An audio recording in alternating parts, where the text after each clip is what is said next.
The Trump administration is considering a change to how marijuana is handled in the U.S. President Donald Trump is considering rescheduling marijuana from a Class 1 substance to a Class 3 substance. Schedule 1 drugs like heroin are deemed to have no acceptable medical use and high potential for abuse.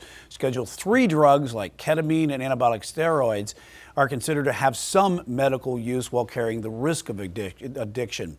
Chief Legal Analyst Khalif Rhodes joins us now to talk a little bit about this. Khalif, would this change anything with marijuana criminally? I love that right out the gate, exactly where I was going with this. This will have absolutely zero impact on the criminal process with possession, utilization, distribution of marijuana. And so great question for folks that are at home watching saying, hey, President Trump's going to sign an executive order that makes marijuana legal now.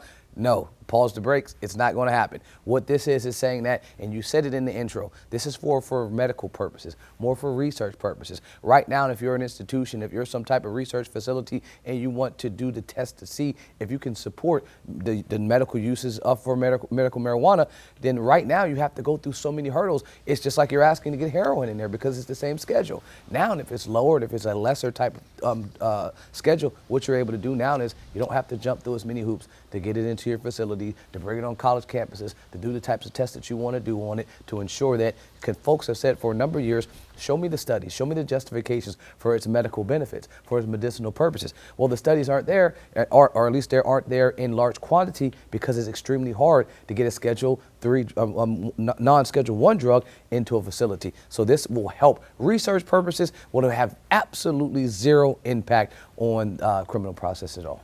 On the federal level, that's where the changes are happening. Would there be any legal changes here to the local level? I mean, this right here will, again, it will, for research institutions, I think it will have an impact. On the local level, not as much as the most recent changes we saw to the THC level changes and how they were looking at that per weight as opposed to mass volume. I think that this change is something that will just gradually progress marijuana to being legalized on the federal level criminal-wise, but I don't think it's going to have a drastic impact on the state level here in North Carolina, not something where you'll see manufacturers, distributors, or users having a massive impact. I think this is more for the medical research purposes where we'll see the impact. I mean, but we have a lot of research institutions here in our state, so you'll see impact, just not on the end user side.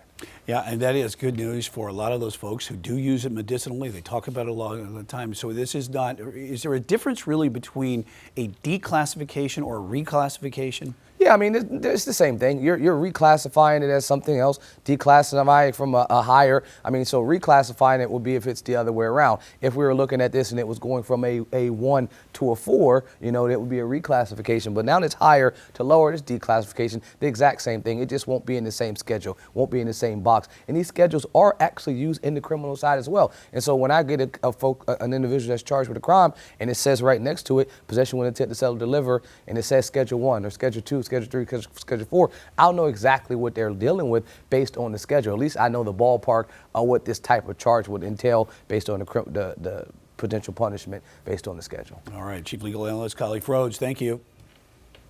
Queen City News Plus. Just search Queen City News on your smart TV's app store.